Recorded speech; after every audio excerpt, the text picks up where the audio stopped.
Akkam jirtu hordoftoota GMN nageenyi keenya kan kabajaa fi jaalalaa bakka isin jirtanitti isin dhaqqabu isin jecha dhaabbanni waldaa dargaggoota oomishtoota jirra magaalaa Shaggar kutaa magaalaa Galaan Guddaa Aanaa Daalatti hoteela Alamitti yaa'ii idilee sadaffaa bara hojii lammaffaa gaggeesseen raawwii hojii bara 2016 fi karoora bara 2017 irratti marii godhaniiti jiru.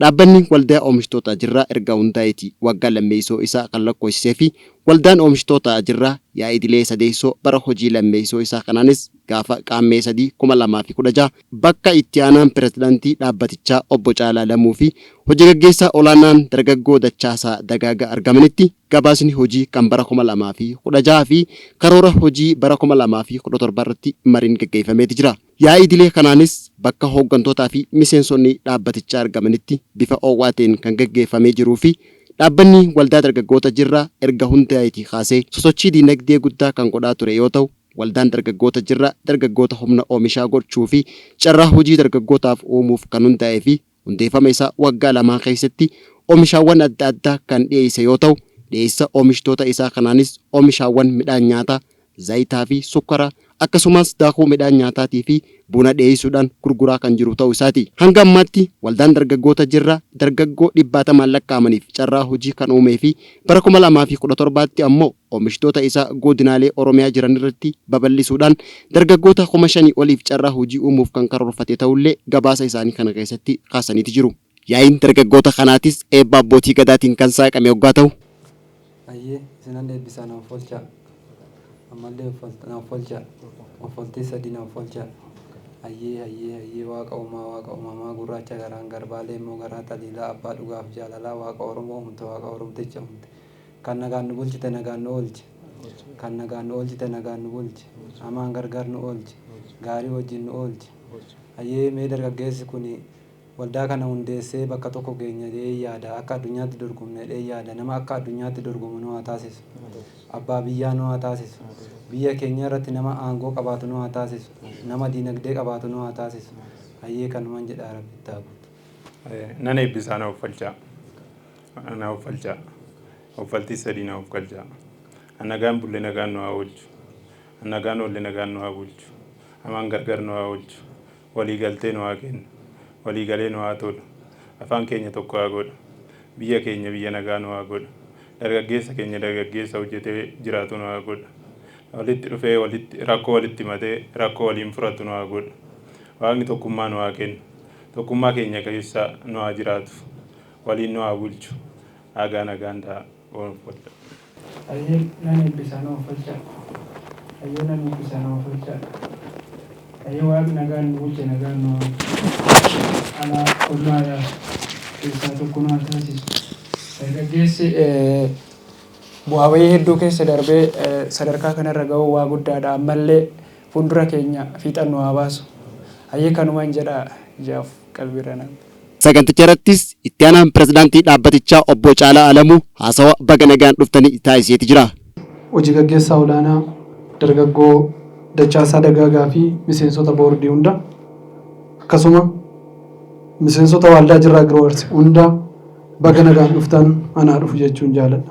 Kanatti aansuun dhaabbanni keenya dhaabbanni jirraa Giroowars guyyaa kana ga'ee yaa'ii isaa kana yeroo gaggeessu gammachuu guddaatu natti dhaga'ama. Dhaabbanni jirraa Giroowars bu'aa bayii hedduu fi haalota rakkisoo hedduu keessa dabarsuudhaan guyyaa har'aa kana ga'uu danda'ee jira. Kunis tattaaffii hooggantoonni dhaabbatichaa godhanii fi hirmaannaa ho'aa miseensonni dhaabbatichaa taasisaa turaniin kan guyyaa kana qaqqabe waan ta'eef miseensonni dhaabbata keenyaa hundinuu irra deebiin baga nagaan dhuftan baga guyyaa kana geessan isiniin jechuun barbaada.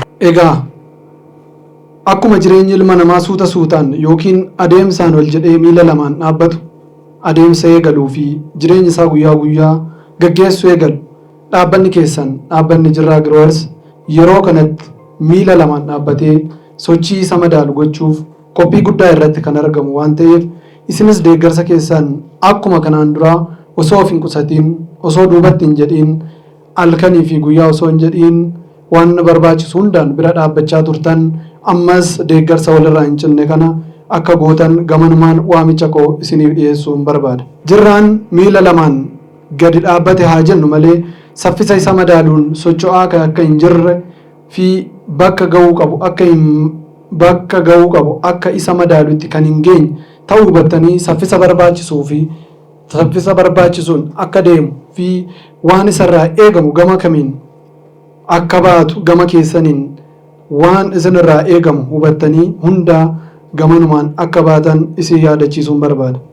Egaa jirraan hojiilee hedduu hojjechaa kan jiruu fi akkuma duraan waltajjiirraa isiniif ka'aa ture sochiiwwan misoomaa fi siyaas dinagdee biyyaa keessatti tattaaffii guddaa taasisaa kan jiru ta'uu eenyuyyuu kan quba qabuu fi waan wal nama gaafachiisu miti. Daraan kana cimsinee fuulduratti tarkaanfachuudhaaf immoo deeggarsi keessan baay'ee murteessaa waan ta'eef hundi keessanuu gama keessaniin ammas irra deebiidhaan humnaan osoo hin qusanne qabeenyaa fi dandeettii qabdaniin osoo hin qusanne gara dhaabbata keessan kanaatti akka dhiyaattanii fi deeggarsa isinirraa eegamu gahee isinirraa bahuu qabdan akka baatan isiniin jechuun barbaada.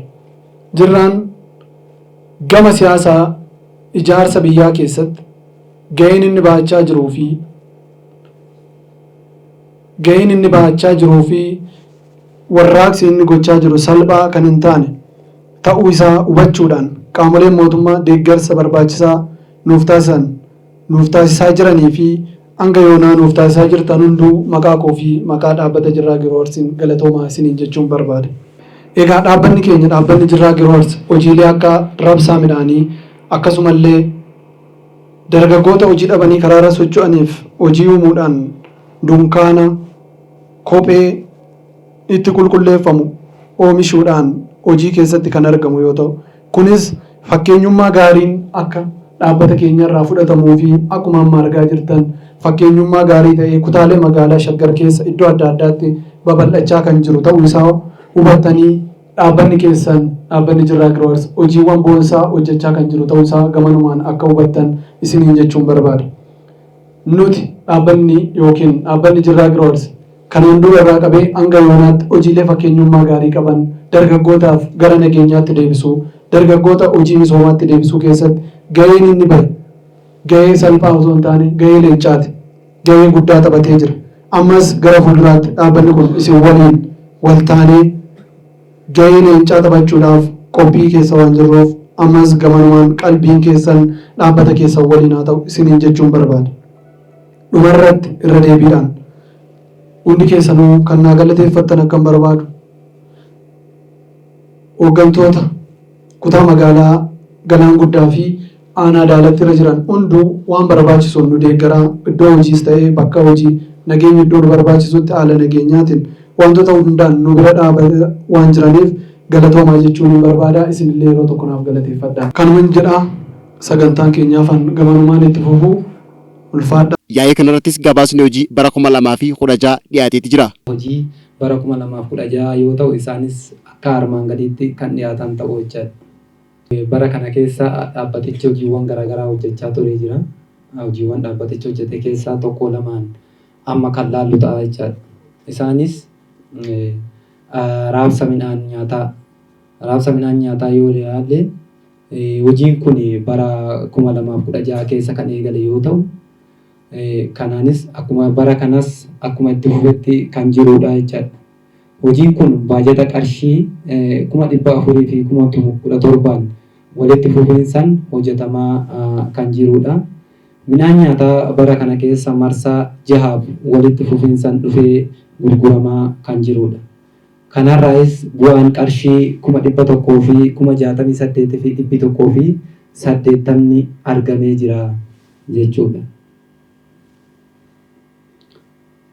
Isaanis suuraadhaan yoo deeggaran haala kanaan kan dhufaa turedha.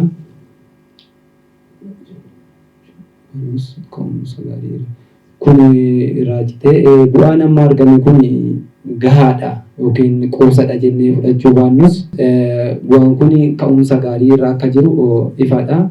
Bu'aan barbaadame argamsiisuuf maal gochuu qabna? Bu'aan kun eega gahaadha jennee fudhannee bu'aa barbaadamu bu'aan gahaadha inni sun akka argamuuf immoo maal gochuu qabna waan jedhus kallattii kaa'ee jira.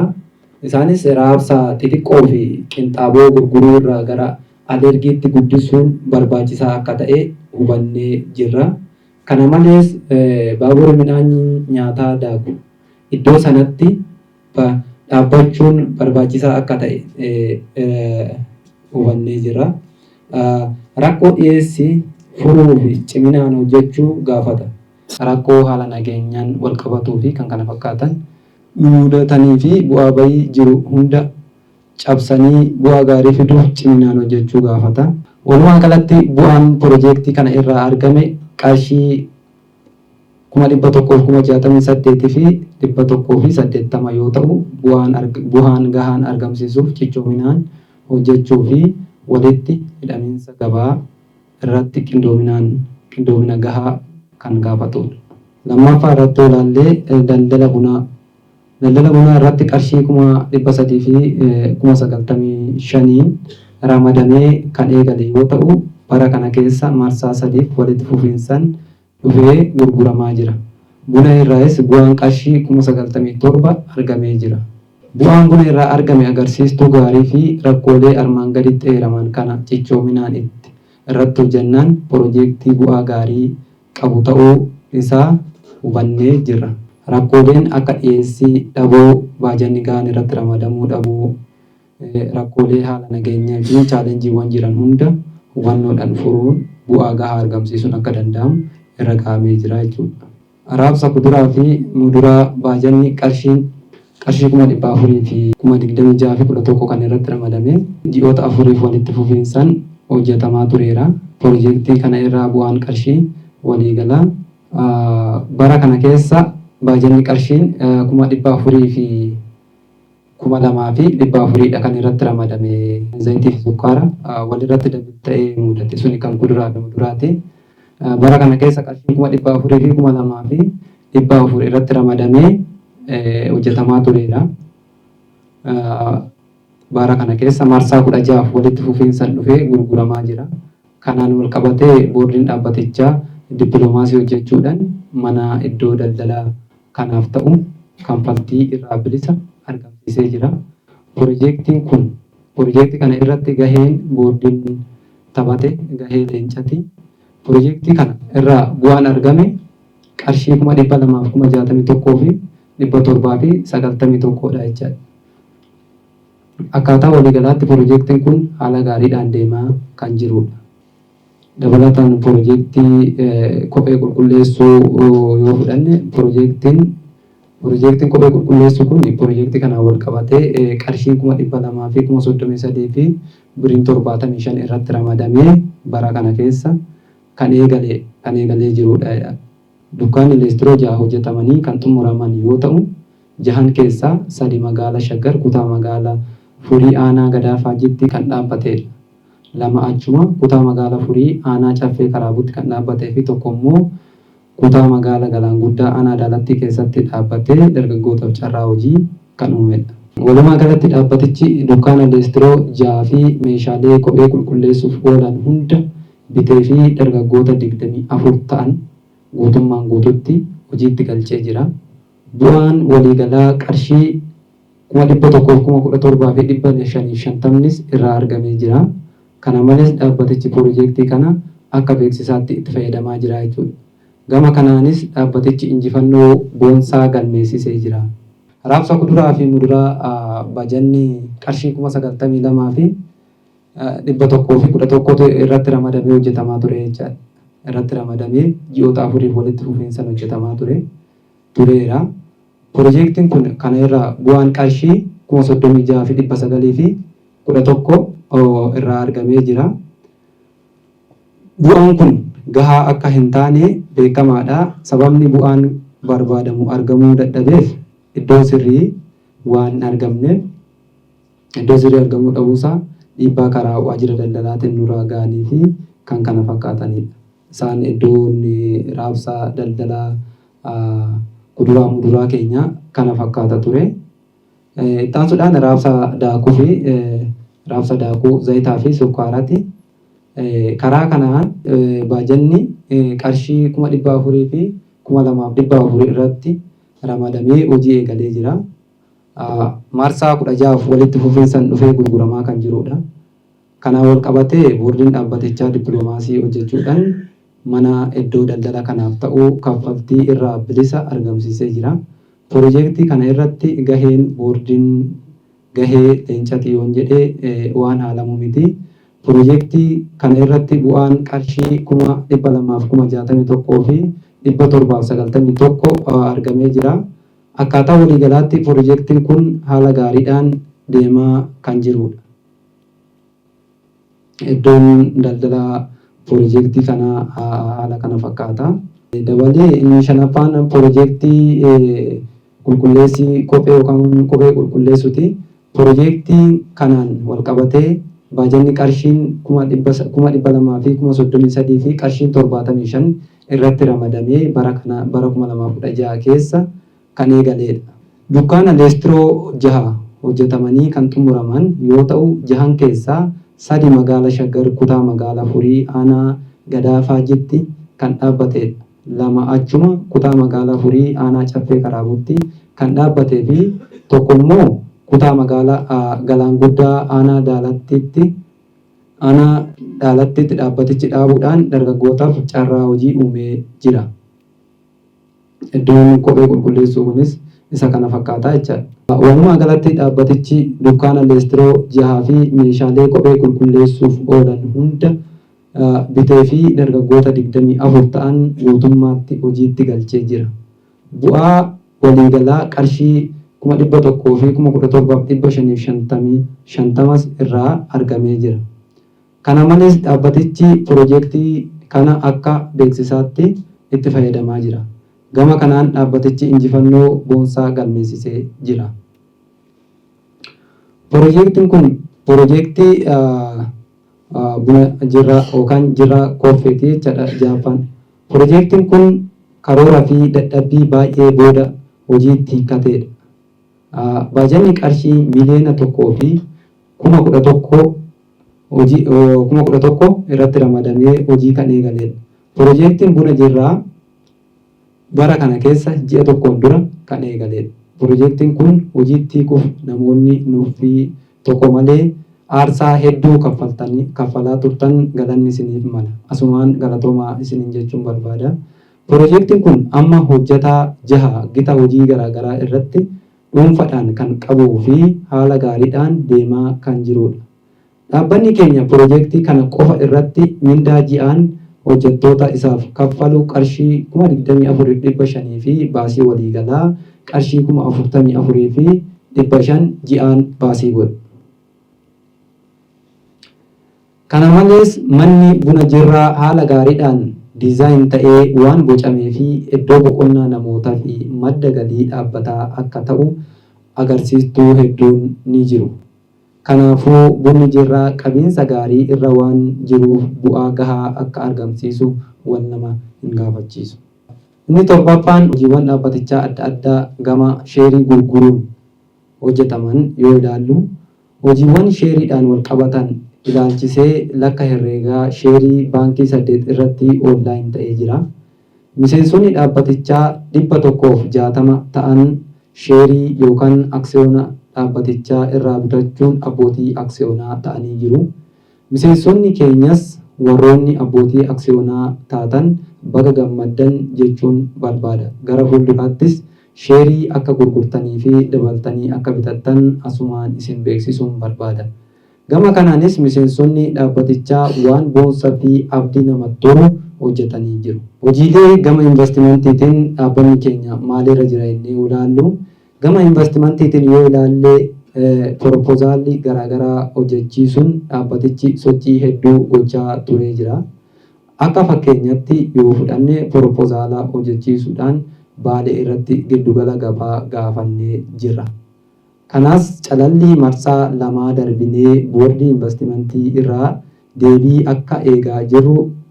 kan eegaa jirru ta'uu asumaan kan isin beeksisnu ta'a.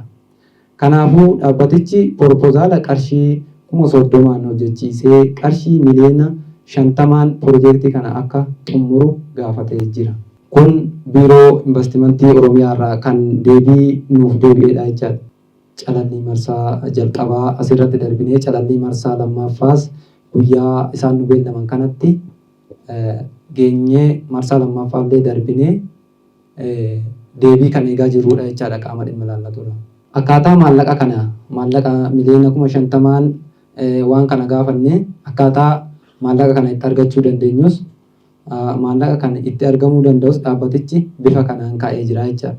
Dhibbeentaa 70 jechuun miliyoona 30 miliyoona 35 liqaadhaan yoo ta'u parsantaa 30 jechuun miliyoona 15 maallaqa kaashii dhaabbatichaatiin akka xumuruu danda'u dhaabbatichi proposaalaa qopheessee biiroo investimentii fi turizimii oromiyaa gaafatee ture.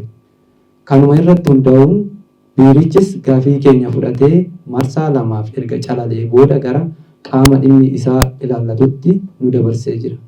Nutis qaama dhimmi ilaallatu irraa deebii eegaa jirra. Maallaqa parsantaa 30 kanas dhaabbatichi kaashii waan hin qabneef kaffaltii parsantaa tokkoon akka hojjechiifame asumaan isin beeksisuun barbaada. Karaa piroojeektii 9ffaa ilaallee karaa waldaa hojii gamtaa yoo ilaalle dhaabbatichi karaa waldaa hojii gamtaatiinis sochii guddaa gochaa turuun isaa ni yaadatama.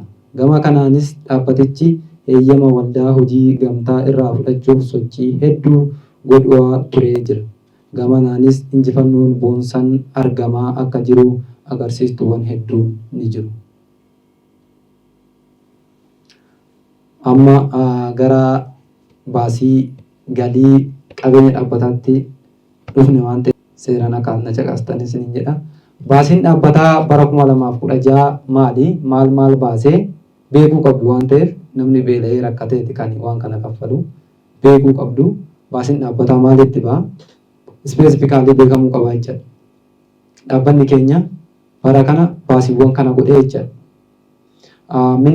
Mindaa hojjettootaa 2,452 kaffalee, dorgoo 62,200 kaffalee, kiraa manaa 155 kaffalee, isteetimentii hojjechiisuuf bakka isteetimentii kanatti akka ifa isinii ta'u duras ture. Akka ifa isinii ta'u isteetimentii hojjechiisuuf qarshii 130,000 kan hojjechiifame, beetii kaashiin 53,000, geejjibni 32,500. Baasii waliigalaa dhaabbanni jira Agroworks baase 633 fi 152 jechuudha. Bu'aan dhaabbatichi argate maali? Baasii kana baasee dhaabbatichi immoo bu'aa maalii argate? Bu'aa dhaabbatichi argates asumaan beektanii darbuu qabdu jechuudha. Bu'aa dhaabbatichi argate daldala midhaanii irraa bu'aa kana warroota armaan gadii kana argate yeroo keenya qusachuudhaaf dhumadhuma isinii waan ta'eef guutuu isaa argaa jirtu. Waliigalatti bara kana bu'aa qarshii 600 fi 81,300 fi qarshii 10 dhaabbatichi argatee jira. Qabeenyi dhaabbataa hoo maali? Dhaabbanni keenya maal qaba? Amma maalirra jira jennee ilaallu yoo ta'e qabeenyi dhaabbataa akkaataa seera akaawuntingiitiin kaarent asseet irraa kaanee ilaalle kaarent asseetii miliyoona 2,230,000 fi 718 kan qabu yoo ta'u, qabeenya dhaabbataa yookaan fiiksid asseet kan jennu immoo miliyoona 1,800 fi 2,625 kan qabudha. Walumaa galatti dhaabbatichi qabeenya dhaabbataas kaashiis maanos walitti dabalee dhaabbanni keessan har'a qarshii miliyoona 4 fi 33,000 fi 300 fi birrii 43 kan qabudha jechuudha.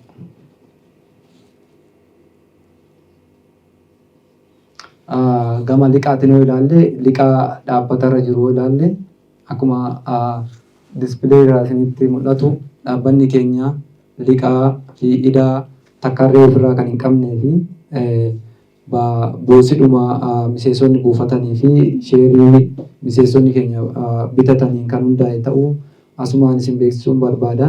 Dhaabbanni keenya idaa takkallee akka ofirraa hin qabne asumaan akka beektan. Inni itti karoora bara 2017 maal hojjechuu karoorse dhaabbanni kuni akkamittiin kara fuulduraatti akkamittiin deema maal hojjechuuf jira maalitti jira waan jedhu yeroo itti mari'annu irra geenyee jira. Tokkoffaarraa yookaan dhaabbanni keenya bara 2017tti raabsa zayita sukkaaraa fi daakuu biyya alaa irraa galchuun bal'inaan naannolee garaagaraaf raabsuudha karoora inni qabatee jiru. Inni lammaffaan raabsa midhaan nyaataa karaa afran hafan irratti banuu fi sadarkaa biyya alaatti heeyyama baasuudhaan erguu fi sochii dinagdee jabaa keessa galuu qabnaadha. Sadaffaan oomisha bunaa godinaalee 2 irratti jalqabuu fi daldala bunaa irratti gadi fageenyaan hojjechuun sadarkaa biyya alaatti erguudha.